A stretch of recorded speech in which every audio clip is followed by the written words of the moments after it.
Jujur, sejak Jokowi memimpin Indonesia, saya baru kali ini merasa punya presiden. Bukan karena presiden dulu tidak membangun apa-apa, tetapi baru sekaranglah rekam jejak pembangunan yang masif bisa saya rasakan dan juga banyak penduduk Indonesia rasakan. Jalan tol ada di mana-mana sekarang. Yang dulu mangkrak puluhan tahun lamanya, dibangun kembali dengan pemerintah yang mengambil alih. BUMN jadi lokomotif pembangunan, bukan lagi hanya sebagai pemain proyekan. Dulu untuk pembangunan ruas jalan tol saja diserahkan kepada perusahaan swasta yang ternyata cuman menang tender doang, tapi nggak punya uang. Jadinya ya surat menang tender itu dijual kemana-mana, tapi nggak pernah dibangun jalannya. Malah mereka memainkan harga tanah yang akan dilewati oleh jalan tol sehingga harganya jadi berlipat-lipat. Rakyat yang punya tanah diinjak, ditekan harganya, bahkan dengan gaya preman supaya mau menjual tanahnya dengan harga murah. Sekarang sesudah BUMN menjadi lokomotif pembangunan, mereka langsung membeli surat menang tender pembangunan jalan tol itu dari swasta. BUMN mengubah arah jalan tol dengan tidak pakai yang lama sehingga mematikan para spekulan tanah. Tanah langsung dibeli dari rakyat dengan konsep ganti untung, bukan ganti rugi. Rakyatlah yang senang karena sekarang kalau tanah mereka dibeli pemerintah, mereka jadi kaya raya. Inilah perubahan revolusioner yang dilakukan di masa pemerintahan Jokowi yang langsung menyentuh pada rakyat kecil, bukan lagi pejabat pembuat kebijakan yang biasanya senang mendapatkan proyek besar. Jokowi juga membangun bendungan-bendungan raksasa untuk mempertahankan stabilitas pangan. Bendungan raksasa ini akan mengatur pengairan sehingga dalam musim apapun perolehan pangan itu harus tetap stabil. Lucu memang, dari dulu Indonesia ini dibilang tanahnya subur, tapi impor pangan jalan terus. Ini memang kebiasaan lama, korupsi kebijakan para pejabat lama dengan tidak membangun bendungan supaya impornya jalan terus. Dengan impor, para pejabat lama pesta pora lewat komisi-komisi yang mereka dapat dari para importir. Bayangkan coba ya, zaman pemerintahan yang lalu di era sebelum Jokowi, mafia importir bawang putih bisa dapat cuan 19 triliun rupiah per tahun. Itu baru dari bawang putih saja, belum dari yang lain-lain seperti gula, beras, dan banyaklah bahan pokok lainnya. Jokowi juga fokus pada tambang. Dulu itu Indonesia senang banget mengekspor hasil tambang mentah-mentahnya ke luar negeri dengan harga yang murah. Kekayaan alam kita dikeruk habis-habisan, tapi sebenarnya negara ini nggak dapat apa-apa. Coba perhatikan, kita ekspor nikel mentah kita ke Eropa. Di sana mereka olah jadi baja dan bajanya dijual lagi ke Indonesia. Kita malah rugi karena jualnya murah dan beli hasil jadinya dengan harga tinggi. Maka ditutuplah keran ekspor mentah untuk beberapa hasil tambang.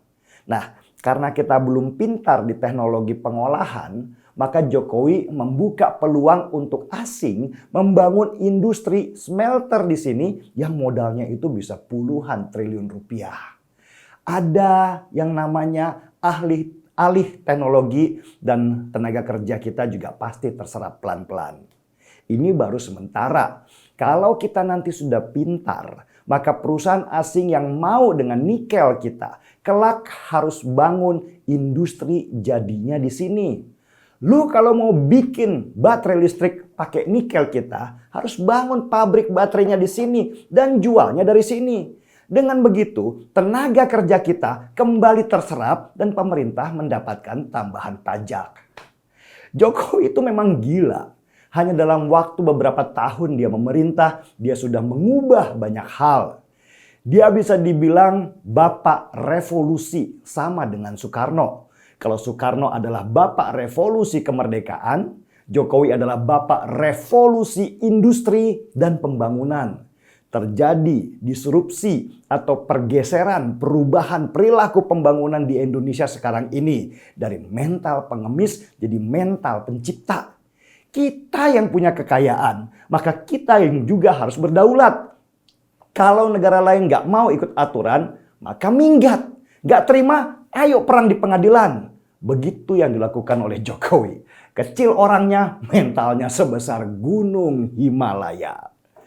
Itulah kenapa Menteri Investasi Bahlil Lahadalia menyampaikan kalau banyak pengusaha ingin pemilu 2024 ditunda. Karena para pengusaha dan investor asing senang dengan adanya Jokowi sebagai presiden. Jokowi menciptakan stabilitas ekonomi dan politik di negeri ini sehingga iklim investasi kita tumbuh gila-gilaan. Urusan pengusaha itu cuma satu, mereka ingin tenang bekerja. Mereka takut kalau nanti pemilu 2024 dimenangkan oleh orang yang lemah dan sibuk bermain politik identitas demi pencitraan dirinya, maka ekonomi akan hancur dan mereka bisa pergi dari negeri ini. Pertanyaannya, bisakah pemilu 2024 ditunda demi keamanan investasi? Ya bisa saja. Semua tergantung yang ada di parlemen, bukan di presiden. Kalau semua di parlemen setuju, maka pemilu 2024 akan ditunda 2-3 tahun ke depan. Tapi kalau misalnya pemilu 2024 tetap dilaksanakan, maka kita harus tahu siapa calon pemimpin berikutnya yang menerima tongkat estafet Jokowi. Kita tahu bahwa untuk menjadi negara maju, nggak bisa negeri ini dibangun dalam waktu 10 tahun saja. Kita butuh puluhan tahun ke depan. Bahkan sebuah lembaga internasional memperkirakan kalau Indonesia bisa begini terus seperti saat Jokowi memerintah, maka dalam waktu 23 tahun ke depan atau di tahun 2045 nanti, Indonesia bisa jadi negara maju sejajar dengan banyak negara maju lainnya. Nah, kembali lagi pertanyaannya. Siapakah calon pemimpin yang bisa meneruskan tongkat estafet dari sang revolusioner Joko Widodo? Inilah yang nggak boleh salah. Salah memilih, maka kita akan mundur puluhan tahun ke belakang. Salah memilih pemimpin, kita juga yang akan rugi nantinya. Seandainya ya, Pilpres 2024 tetap diadakan, ada 3 calon pemimpin yang sekarang menempati survei tertinggi. Mereka adalah Ganjar Pranowo, Prabowo Subianto, dan Anies Baswedan.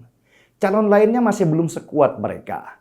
Nah, dari ketiga orang ini, siapakah yang punya visi dan misi yang sama dengan Jokowi, yang punya kekuatan yang sama dengan Jokowi, yang model kepemimpinannya selaras dengan Jokowi? Tinggal pilih Ganjar, Prabowo, atau Anies. Kalau saya sih, kalian pasti tahu siapa yang akan saya pilih. Saya nggak akan menyebut nama, tapi saya tertarik dengan rambut putihnya. Seruput kopi dulu kawan, dengan kopi seruput. Cita rasa original kopi Indonesia. Mari seruput.